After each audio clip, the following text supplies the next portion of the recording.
Hello everyone, this is your master teacher Surabhi Gupta. कैसे हो आज आप सब लोग? आज हम लोग आपका एक बहुत ही ज्यादा इंटरेस्टिंग चैप्टर शुरू करने वाले हैं जिसका नाम है print culture and modern world. बहुत ही बढ़िया, बहुत ही शानदार, बहुत ही आसान चैप्टर है।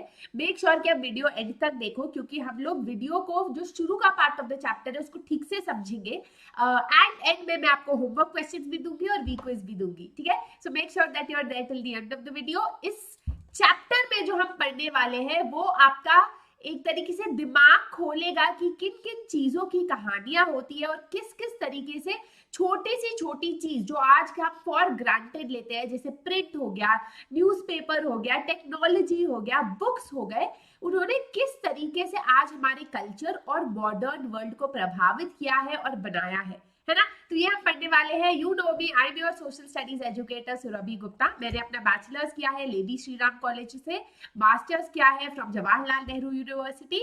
Do not forget to give a thumbs up to this video. अच्छा लगा तो शेयर जरूर करना and do not forget to subscribe to the channel of Vedantu 9th and 10th। चलो शुरू करें। Hello guys, welcome welcome.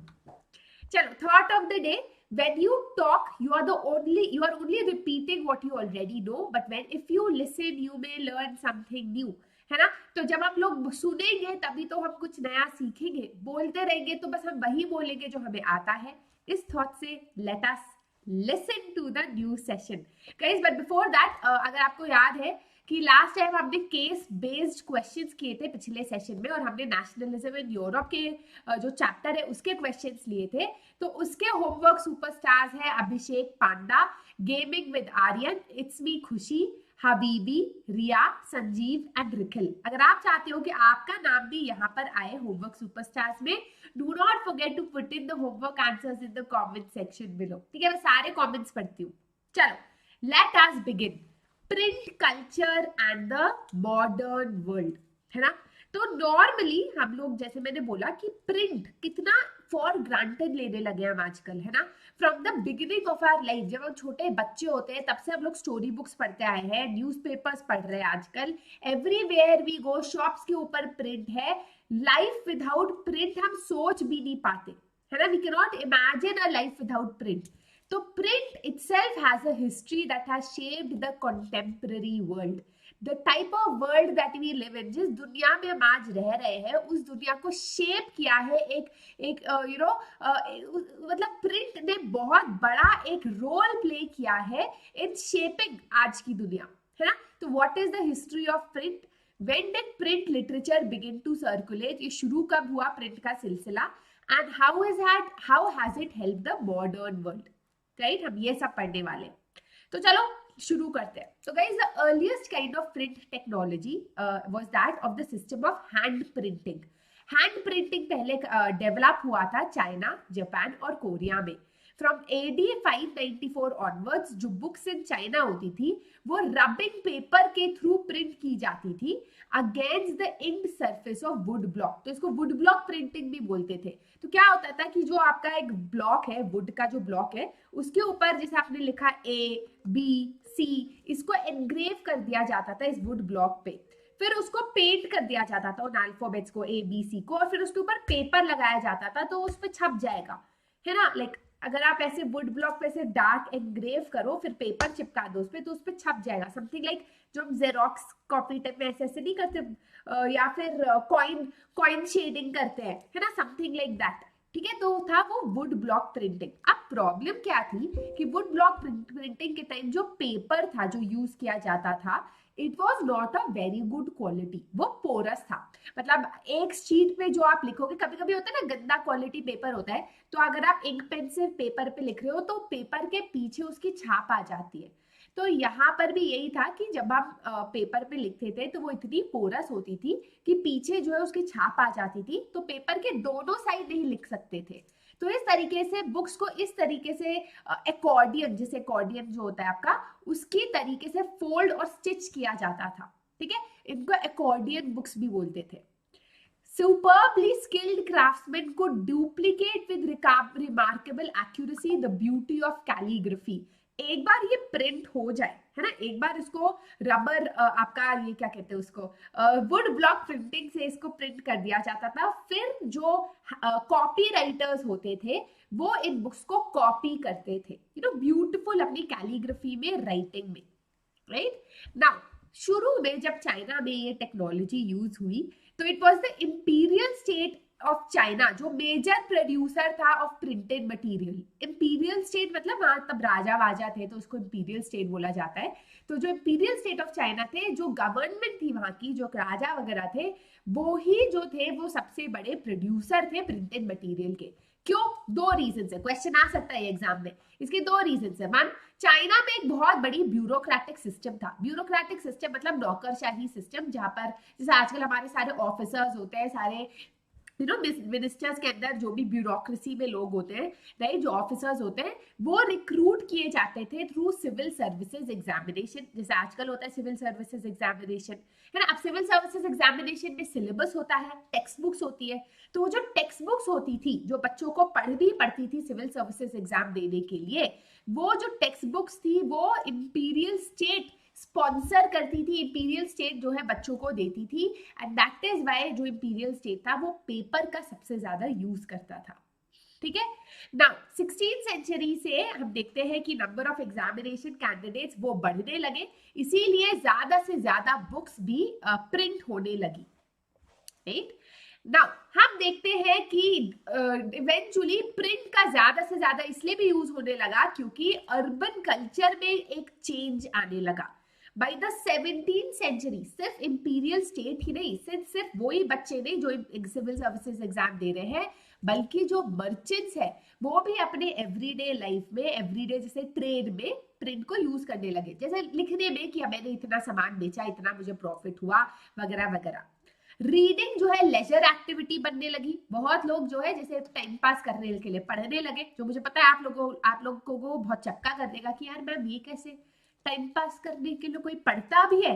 हाँ, क्योंकि तब कुछ और नहीं था लोगों के पास करने के लिए, फोन नहीं था, मोबाइल फोन या फिर लैपटॉप या नेटफ्लिक्स वगैरह नहीं था, है ना। तो लेजर एक्टिविटी के लिए लोग पढ़ने लग गए। जो रिच वुमेन थी वो तो पढ़ने क्या, और पोएट्री और प्लेस पब्लिश और लिखने लग गई, पब्लिश करने लग गई, है ना।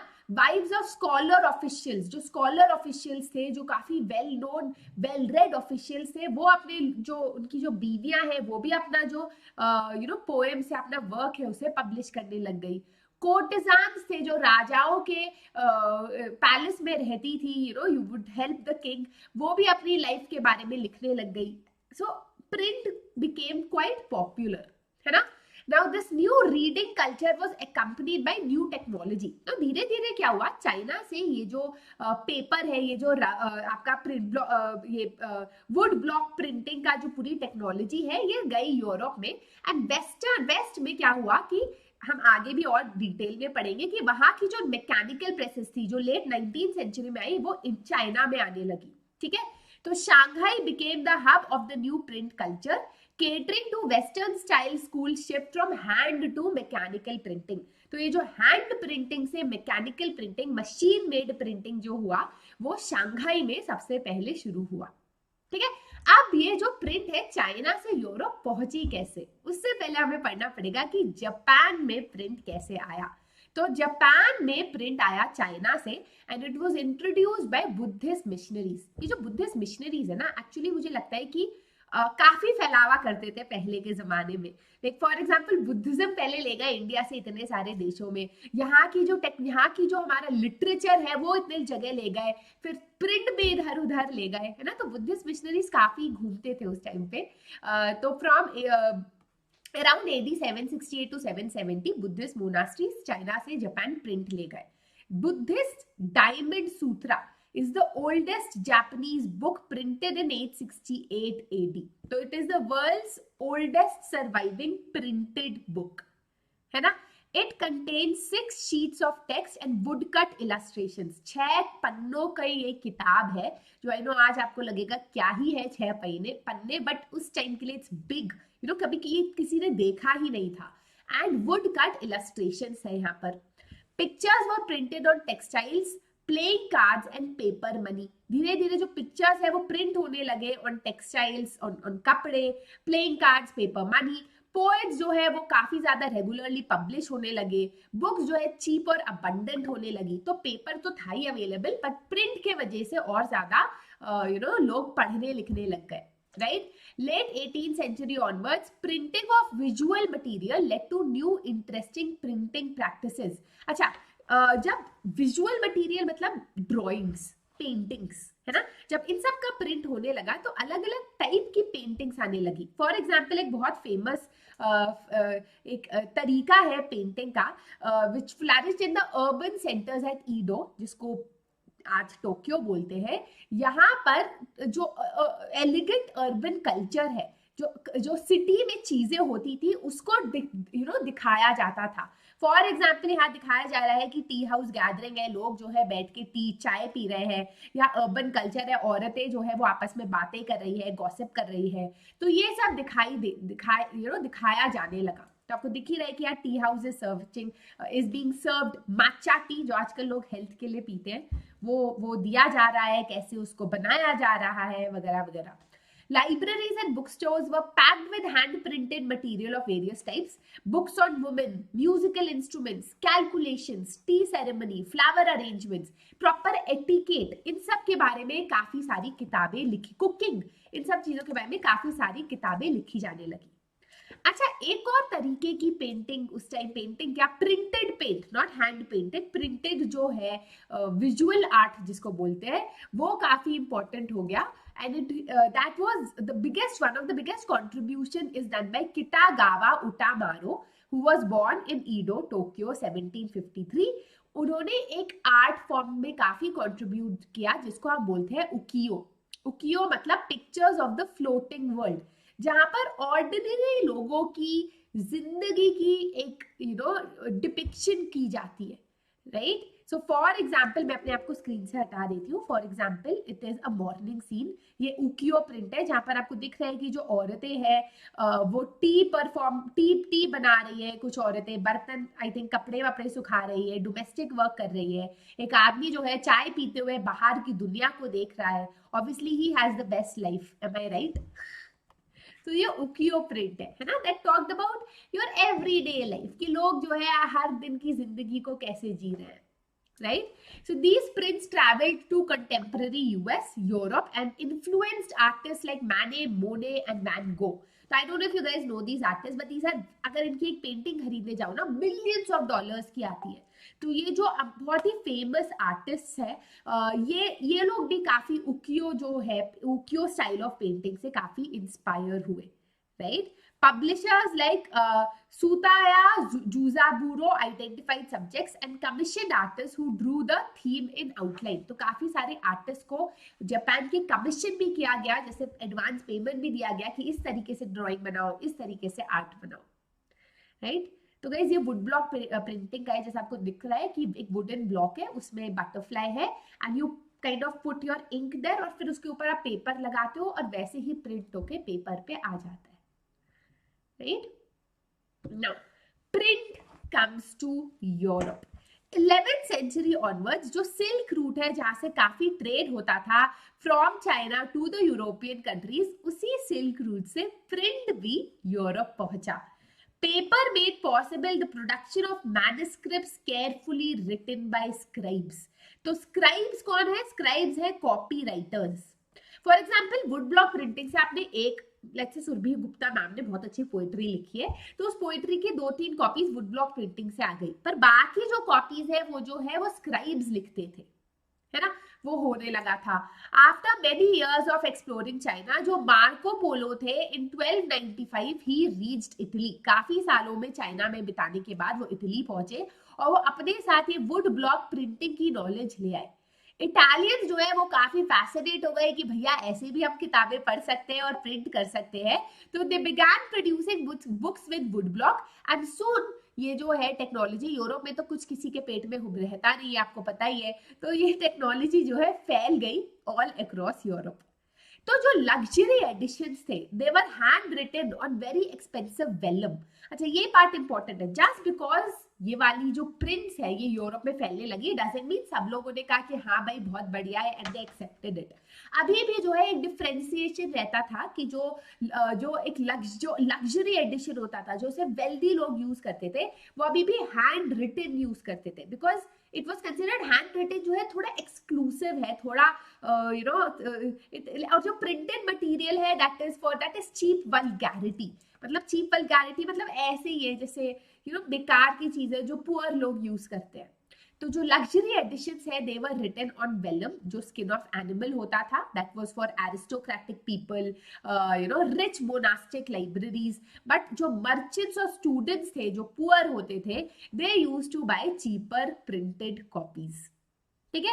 However with demand for books भी इंक्रीज होने लगी, क्योंकि लोगों के पास कुछ और करने को था नहीं, प्रिंट एक नई चीज थी, तो लोग ज्यादा से ज्यादा बुक्स पढ़ने लग गए। Book fairs were held at different places. Production of handwritten manuscripts was also organized in new ways to meet the expanded demand. तो वुड ब्लॉक प्रिंटिंग तो करी जाती थी, पर साथ ही साथ हैंड रिटन मैन्युस्क्रिप्ट्स जो थे वो भी बहुत ज्यादा बड़ी मात्रा में बेचे जाते थे, क्योंकि डिमांड बहुत ज्यादा थी। और वुड ब्लॉक प्रिंटिंग भी टाइम कंज्यूमिंग था, ऐसा नहीं था कि एकदम से हो पा रहा था, है ना। चलो, organisation of production of hand written manuscripts. Scribes और skilled hand writers were no longer, अच्छा ये बहुत इंपॉर्टेंट है, क्योंकि प्रिंटेड मटेरियल सस्ता था और ज्यादा से ज्यादा लोग पढ़ने लग गए, है ना। पढ़ने का जो है लोगों में जोश सा फैल गया, उसके वजह से जो स्किल्ड हैंड राइटर्स या कॉपी राइटर्स थे, ये सिर्फ वेल्दी और इन्फ्लुएंशियल लोग ही नहीं बल्कि बुक सेलर्स भी एम्प्लॉय करने लग गए। एक बुक सेलर के पास 50 स्क्राइब्स काम करते थे, है ना। But one problem with hand written manuscripts is कि one, it could not satisfy the ever increasing demand for goods, even though handwritten manuscripts काम आते थे, बट जितनी डिमांड थी उतनी तेजी से स्क्राइब जो है लिख नहीं पाते थे। सेकेंड, जो कॉपिंग था वो काफी एक्सपेंसिव था, लेबोरियस था, काफी ज्यादा लेबर इंटेंसिव था और टाइम कंज्यूमिंग बिजनेस था।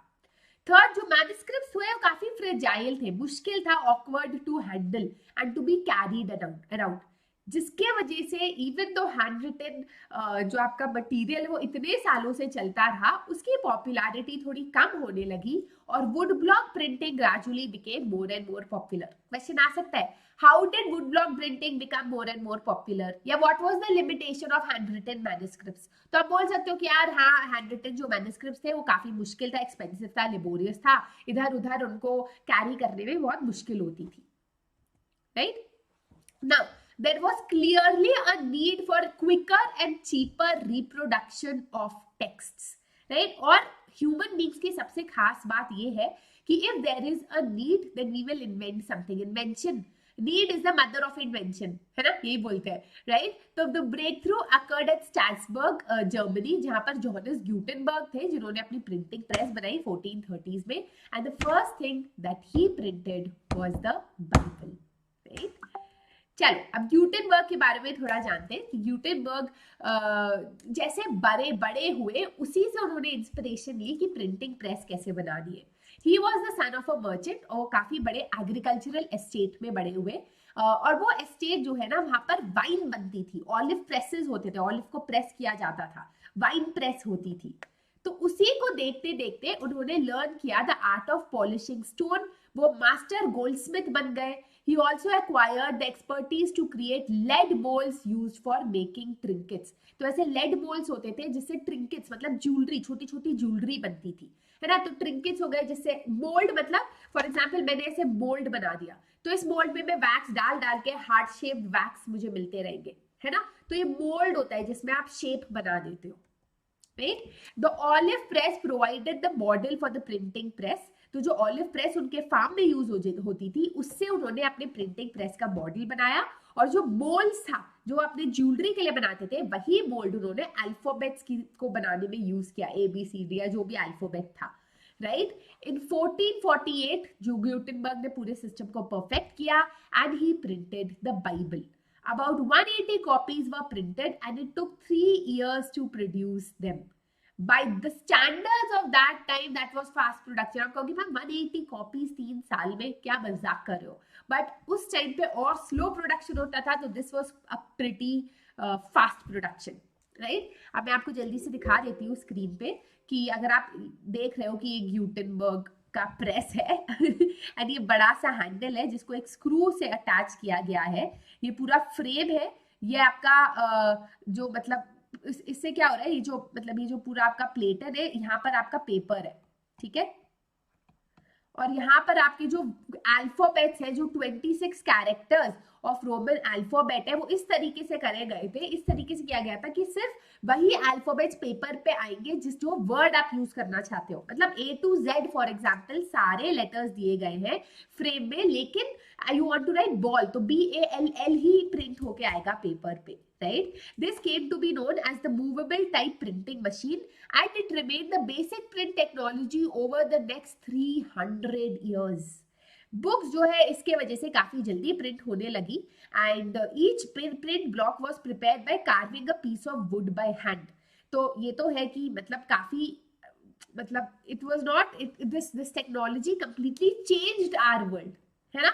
The Gutenberg press could print 250 sheets on one side per hour, जो बहुत ही ज्यादा fast speed of production of print है, राइट। अच्छा चलो अभी वापस से मुझे छोटा होना पड़ेगा। नाउ गाइस, ये जो ग्यूटेनबर्ग जब प्रिंटिंग प्रेस लाया, अगेन जब भी कोई नई टेक्नोलॉजी आती है, ऐसा नहीं है कि पूरी दुनिया में लोग एकदम से उसे एक्सेप्ट कर लेते हैं। जैसे इलेक्ट्रिक कार्स को ही देख लो या कोई भी नई टेक्नोलॉजी को देख लो, हम लोग वैक्यूम क्लीनर्स को देख लो जो काफी टाइम से इंडिया में है, बट अब कोविड के टाइम मैंने देखा है कि लोग खरीदने लग गए, but just because we have technology doesn't mean उसकी एक्सेप्टेंस आ जाती है। वैसे ही ग्यूटेनबर्ग की बात भी है, ग्यूटेनबर्ग में जब प्रिंटिंग प्रेस आया तो that did not completely displace production by hand, है ना। लोगों को हाथ की कारीगरी तब भी बहुत अच्छी लगती थी, कारीगरी तब भी बहुत अच्छी लगती थी। तो क्या होता था ना कि ग्यूटेन जो प्रिंटेड मटेरियल होता था उसमें जो बॉर्डर्स थे उसको खाली रखते थे, जिससे कि अगर आप जैसा चाहो वैसा बॉर्डर्स को पेंट करा सकते हो। तो borders were illuminated by hand with foliage and other patterns. तो यहाँ पत्तियां हैं, बर्ड्स वर्ड्स है, मंकी वगैरह है, आप कुछ भी बनवा सकते हो, है ना। सेकंड, जो इलस्ट्रेशंस है वो हैंड पेंटेड थे, जिससे कि हर बुक अलग हो। यू नो, लोगों को पसंद नहीं था कि सबके पास एक ही तरीके की बुक्स है। ये काफी मॉडर्न आइडिया है कि सबके पास एक ही तरीके की यूनिफॉर्म हो, एक ही तरीके के घर हो। पहले क्या होता था, सबको एक यूनिकनेस पसंद आती थी, तो इसीलिए इलस्ट्रेशंस जो है वो हैंड प्रिंटेड होते थे। जो मेटल लेटर्स होते थे they imitated the ornamental handwritten styles, right. Handwritten style की तरह जो लेटर्स है उसको उसी की तरीके से इमिटेट किया जाता था, राइट। नाउ जैसे मैंने बोला, in the books printed for the rich space दी जाती थी फॉर डेकोरेशन। ईच परचेजर अपने हिसाब से जो उसको पसंद है डिजाइन बनवाता था and the printing school would do those illustrations. In the 100 years between 1450 and 1550, printing presses across Europe crop up होने लगे। प्रिंटर्स जो है जर्मनी से, क्योंकि वहां पर ही सबसे ज्यादा एक्सपर्ट्स थे, जर्मनी से और सब कंट्रीज में ट्रैवल करते थे, बोलते थे देखो हमारे पास काफी नॉलेज है प्रिंटिंग प्रेस की, हम तुम्हारे लिए खड़ी करेंगे, और बिजनेस शुरू करते थे, राइट। बिटवीन द 1450 मैंने ऐसे जैसे बोला प्रिंटिंग प्रेस स्टार्टेड एंड बहुत सारे जर्मनी से प्रिंटर्स जो है यूरोप के चारों तरफ जाने लगे और प्रिंटिंग प्रेस का बिजनेस शुरू किया। As the number of printing presses grew, book production also boomed. Second half of the 15th century में 20 million copies flooded the European market, है ना। And the number in the 16th century went up to 200 million copies, right. Obviously इसको हमने print revolution का नाम दिया है, क्योंकि एक जमाने में जब हैंड प्रिंटिंग होती थी तो लिटरली 5 से 10 किताबें बनती थी एक दिन में मैक्सिमम, एंड यहाँ पर हम लोग 200 मिलियन कॉपीज के बारे में बात कर रहे हैं, right. So what was the impact of this print revolution? Print revolution जो है transformed the lives that people had with knowledge. जो लोगों का एक रिश्ता था पढ़ाई लिखाई से, पढ़ने से और इंस्टीट्यूशंस और अथॉरिटीज से, प्रिंट ने वो सारा रिलेशनशिप बदल दिया। उसने हमारा खुद का एक जो पर्सपेक्टिव था अबाउट लुकिंग एट थिंग्स वो बदल दिया। तो गाइस ऐसा बोलते हैं कि जब हम स्कूल में होते हैं तो हम बस अपनी स्कूल टेक्स्ट बुक्स पढ़ते हैं, है ना, we don't have the time to read this book and that book. I am sure आप लोग पढ़ते हो और आजकल दुनिया और बदल गई है, पर जब मैं छोटी थी तो काफी ज्यादा हम लोग एक एक जो हमें दिया जाता था बुक्स हम वो पढ़ते थे, थोड़ी बहुत लाइब्रेरी से बुक्स उठा लेते थे। पर जब हम कॉलेज गए तो हमारा जो दिमाग है वो और ज्यादा खुलता है, क्योंकि हम और तरीके की बुक्स पढ़ते हैं और वेराइटी ऑफ ऑथर्स को पढ़ते हैं। तो इमेजिन करो एक ऐसी दुनिया जहाँ प्रिंट था ही नहीं एंड एकदम से लोगों के सामने इतनी सारी किताबें आने लग गई, राइट। तो ऑब्वियसली लोगों का दिमाग खुलेगा, लोगों को समझ आएगा कि अच्छा ऐसे भी सोच सकते हैं, ऐसा अच्छा मोनार्की अच्छा नहीं है, you will start questioning things that you see around you, right. तो हम बोलते हैं कि हम देखते हैं कि during this time a new reading public emerged. Why? क्योंकि one, printing reduce the cost of books, महंगी सस्ती हो गई सारी किताबें। Second, the time and labour, जो जितना टाइम और लेबर दिया जाता था एक बुक को प्रोड्यूस करने का वो कम हो गया। बहुत सारी कॉपीज प्रोड्यूस होने लगी with a lot of ease, right.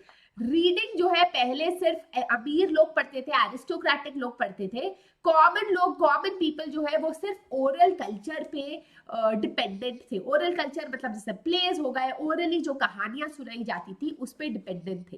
पहले क्या होता था कि अगर आप रामायण या महाभारत पढ़ रहे हो और आप गरीब हो तो आप जो प्ले होता था, जो सड़क पे मेला होता था, बैले होता था, फोक टेल्स होती थी, उसके थ्रू आप पढ़ते थे। नॉलेज ओरली ट्रांसफर की जाती थी, लोगों को लिखना पढ़ना नहीं आता था।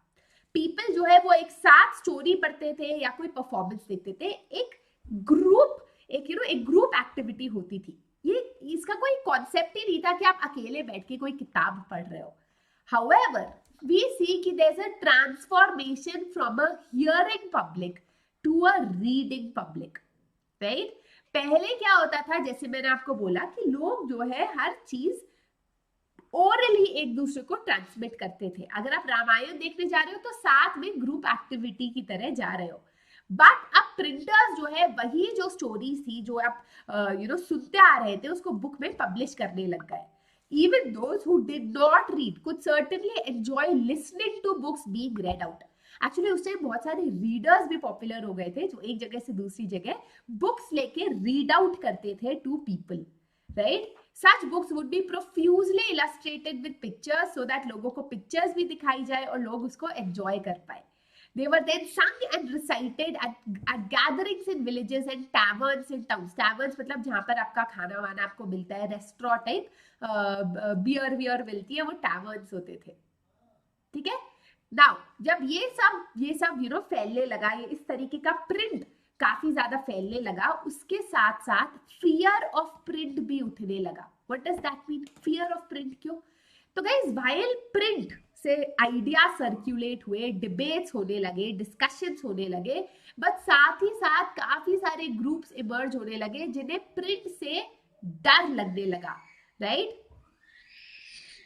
For example, fears among religious authorities and monarchs, many writers and artists. इसका क्या मतलब है? तो गाइस बहुत ही इंटरेस्टिंग है कि people now that you have print, लोगों के दिमाग में जो भी आता था, लोगों के दिमाग में जो भी क्रिटिसिज्म थी मोनार्की की, चर्च के बारे में, वो सब लोग लिखने लगे और वो आइडिया जो है सर्क्यूलेट होने लगी। जब वो सर्क्यूलेट होने लगी तो लोग जो है डिफरेंटली थिंक करने लग गए and they started moving into action. For example, now that we have Twitter and Facebook and all kinds of social media, जो भी लोगों के दिमाग में आता है, आप क्या भी सोच रहे हो, क्या भी कूड़ा सोच रहे हो, आप सब कुछ ऑनलाइन डाल देते हो, है ना, बिना सोचे समझे, कमेंट सेक्शन में फॉर एग्जाम्पल, राइट। अब वही होने लगा प्रिंट के साथ। People who disagreed with established authority were now able to circulate their ideas. कोई कंट्रोल नहीं था प्रिंट के ऊपर, राइट। एंड लोगों को लगने लगा, चर्च को लगने लगा, ट्रेडिशनल अथॉरिटीज को लगने लगा कि इससे तो भैया इररिलीजियस और रिबेलियस थॉट स्प्रेड होने लगेगी, कि लोग जो है अधार्मिक जो विचार है, एक लड़ाई कराने वाले विचार को फैलाने लगेंगे, दंगे होने लगेंगे, है ना। और इससे जो वैल्यूएबल लिटरेचर है, जैसे आपकी बाइबल हो गई है ना, एक वैल्यूएबल लिटरेचर उसको बोला गया है, उसकी जो अथॉरिटी है वो डिस्ट्रॉय हो जाएगी, उसका जो एक दबदबा है वो खत्म हो जाएगा, राइट। 1517 में ये जो डर था रिलीजियस अथॉरिटीज का, उसको सच कर दिखाया रिलीजियस रिफॉर्मर मार्टिन ल्यूथर ने, जिन्होंने एक किताब लिखी कॉल्ड 95 थीसिस। उन 95 थीसिस में उन्होंने अपने 95 थॉट्स लिखे criticising the rituals of the Roman Catholic Church. जैसे मार्टिन ल्यूथर ने लिखा कि क्यों है रोमन कैथोलिक चर्च में इतना करप्शन, क्यों जब हम लोग कोई गलत काम करते हैं और हम अपना कन्फेशन करते हैं, चर्च में कन्फेशन होता है जो हम बोलते हो कि मैंने गलती की वगैरह वगैरह, तो उसके लिए हमें पैसे देने पड़ते हैं वगैरह वगैरह। उन्होंने बहुत सारी एक तरीके से क्रिटिसिज्म दिया, है ना। और फिर उन्होंने वो जो बुक की एक प्रिंट है उसको चर्च में दे दिया, चर्च इन विटनबर्ग में के डोर के सामने रख दिया कि आओ डिबेट करो मेरे साथ। अब आप सोचो guys, it's a huge thing कि इस जमाने इस पॉइंट तक चर्च जो है उसको सुप्रीम माना जाता था। अगर चर्च बोलेगा कि भैया तुम ये करोगे तो तुम्हें हेवन मिलेगा, ये करोगे तो हेल मिलेगा, तो लोग वो मान जाते थे। अब ये इंसान आ रहा है और कह रहा है चर्च को कि आओ मेरे साथ डिबेट करो, तो चर्च अथॉरिटीज के तो एक तरीके से भौचक्का हो गए कि वो कि ये क्या हो रहा है, राइट। तो ल्यूथर की जो राइटिंग्स थी वो काफी ज्यादा पॉपुलर हो गई, रिप्रोड्यूस होने लग गई, and that is what led to the Protestant Revolution, Reformation। तो क्रिश्चियनिटी में दो सेक्ट्स है, कैथोलिक चर्च, कैथोलिक सेक्ट या कैथोलिक क्रिश्चियंस, और प्रोटेस्टेंट क्रिश्चियंस। कैथोलिक क्रिश्चियंस पुराने वाले क्रिश्चियंस हैं जो पुरानी अथॉरिटी को एक तरीके से मानते हैं, पोप वगैरह को मानते हैं। जो प्रोटेस्टेंट्स है वो थोड़े और अलग एक वेरिएशन ऑफ क्रिश्चियनिटी को मानते हैं, उतना समझना काफी है। तो इस सब की वजह से लिटरली क्रिश्चियनिटी में एक क्रैक आ गया और नए, जैसे हिंदुइज्म में भक्ति मूवमेंट आया था ना, समथिंग लाइक दैट, राइट, एक प्रोटेस्टेंट रिफॉर्मेशन आ गया। लूथर की जो translation of the new testament है, इट सोल्ड 5000 कॉपीज और सेकेंड एडिशन में प्रिंट होने लग गई। अब स्कॉलर्स को लगने लग गया कि यार एक इंसान ने जो लिखा है उससे इतना बड़ा चेंज आने लगा, तो जो प्रिंट है ना, it will create a new intellectual atmosphere and it will lead to ideas that will lead the reformation. इससे लोगों में, इससे सोसाइटी में रिफॉर्मेशन आएगा। Not just like the Catholic Church, even जो गरीब लोग हैं जो इतने पढ़े लिखे नहीं थे, लिटिल एजुकेटेड वर्किंग क्लास, उन्होंने भी प्रिंट यूज करने लग गए in order to give comments on different things, है ना, टिप्पणी देने लग गए वो अपनी। फॉर एग्जाम्पल 16th सेंचुरी में मेनोकियो थे, वो एक मिलर थे इन इटली, वो बुक्स पढ़ने लग गई और उन्होंने बाइबल को रीइंटरप्रेट करना शुरू कर दिया। बाइबल को पढ़ के उसका मैसेज समझने की कोशिश करने लग गए और उन्होंने एक व्यू बनाया ऑफ गॉड एंड क्रिएशन, अपना व्यू गॉड एंड क्रिएशन के बारे में कि भगवान एक्चुअली, रोमन कैथोलिक्स ने बोला था भगवान ऐसे आए हैं बट एक्चुअली वो ऐसे आए हैं, है ना। तो इससे जो है रोमन चर्च को बहुत गुस्सा आ गया कि यार एक तो जो है मतलब हमारे जो बाइबल है जो हमने दे रखी है, हमारी जो टीचिंग्स है उसको रीइंटरप्रेट कर रहा है, वो भी कौन कर रहा है, एक बिल्कुल ही गरीब अनएजुकेटेड इंसान, है ना। When the Roman Catholic began its inquisition to repress heretical ideas। Inquisition मतलब एक तरीके से क्या, कोर्ट, जैसे एक तरीके से इंटेरोगेशन शुरू किया, एक इन्वेस्टिगेशन शुरू की, एक कोर्ट शुरू किया, है ना, टू रिप्रेस हेरिटिकल आइडियाज। हेरिटिकल आइडिया होते हैं वो आइडियाज जो एस्टैब्लिश्ड अथॉरिटी को के अगेंस्ट जाते हैं। फॉर एग्जाम्पल अगर मतलब आजकल तो ऐसे कुछ रिलीजियस अथॉरिटी है नहीं, बट उस टाइम चर्च के अगेंस्ट जो भी कोई आवाज उठाता था उसे हेरिटिकल बोला जाता था एंड उसको एग्जीक्यूट कर दिया जाता था। तो वैसे ही मेनोकियो को hold up twice, he was called up twice interrogation के लिए and ultimately he was executed, है ना। अब रोमन चर्च को पता चल गया कि भैया अगर ये प्रिंट जिस तरीके से फैल रहा है वैसा फैलता रहा, एक तो हमें काफी लोगों को एग्जीक्यूट करना पड़ जाएगा पर लोग बहुत भड़क जाएंगे। तो इसीलिए उन्होंने सबसे पहले बहुत कंट्रोल करना शुरू किया over publishers and book sellers, है ना। दे impose severe control over publishers and book sellers और उन्होंने एक इंडेक्स बनानी शुरू कर the of prohibited books from 1558 कि ये जो किताबें हैं जो लिस्ट में है ना ही आप वो बेचोगे और ना ही आप वो पब्लिश करोगे, राइट। चलो, the reading mania. Reading mania क्या होता है? फॉर एग्जाम्पल जब आप किसी चीज को बहुत पसंद करने लगते हो, है ना, जैसे अगर आप हैरी पॉटर को बीच में बहुत पसंद करने लग गए थे तो लोगों, people like Harry Potter mania फैला हुआ है ना, मैडनेस एक तरीके का। वैसे ही हम देखते हैं कि throughout the 17th and 18th century literacy rate जो है यूरोप में काफी बढ़ गई थी। चर्च भी उन्होंने काफी सारे स्कूल शुरू कर दिए थे in villages, you know, to give literacy, पढ़ाई कराने के लिए to peasants and artisans. By the end of the 18th century, European literacy rates were as high as 60 to 80%। जैसे ही लिटरेसी फैलने लगा यूरोपियन कंट्रीज में, वैसे ही रीडिंग मेनिया होने लगा। रीडिंग मेनिया मतलब ज्यादा से ज्यादा लोग पढ़ने लग गए, जहां देखो लोग वहां किताबें अपने हाथ में रख के पढ़ रहे थे, राइट। किस टाइप का रीडिंग मटेरियल था जो लोग पढ़ते थे? Just give me 1 second.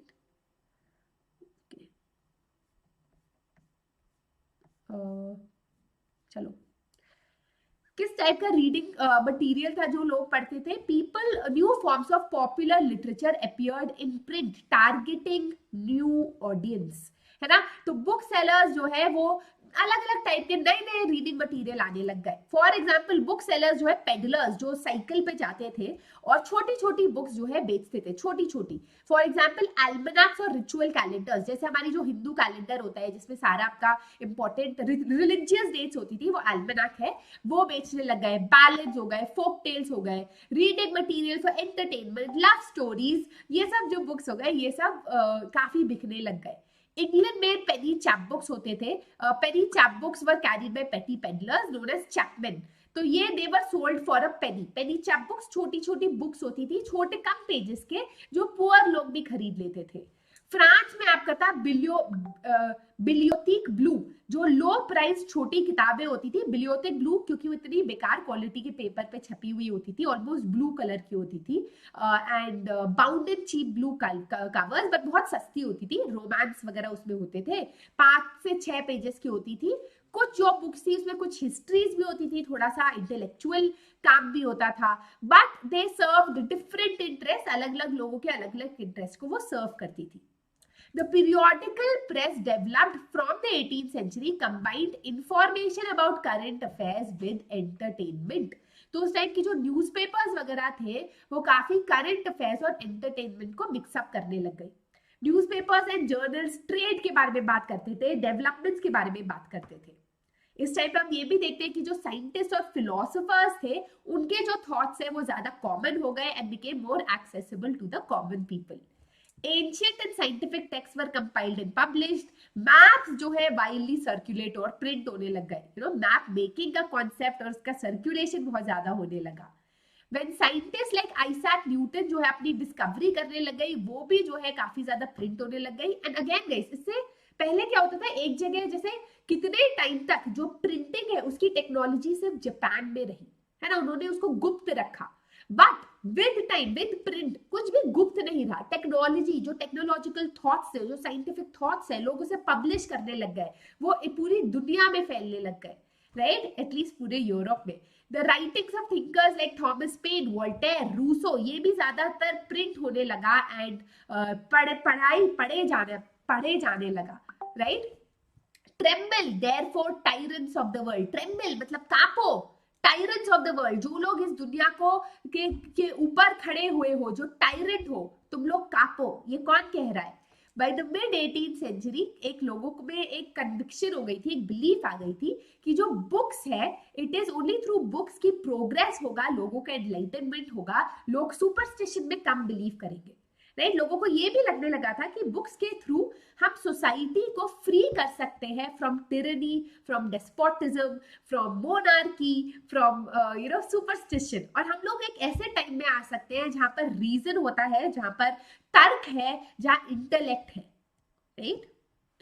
एक नॉवेलिस्ट है लुई सेबेस्टियन मर्सियर, जिन्होंने ये डायलॉग बोला था कि printing press is the most powerful engine of progress and public opinion is the force that will sweep despotism away.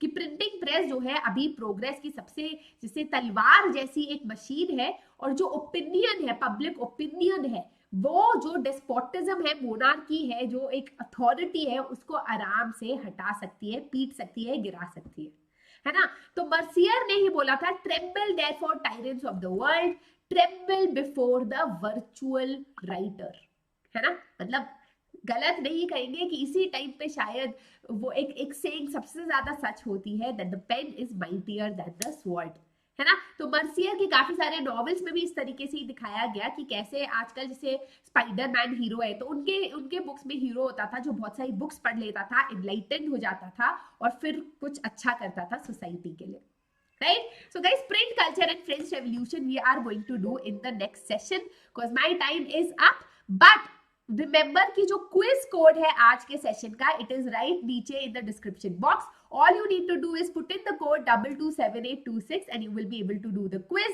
Let's look at the homework questions for today.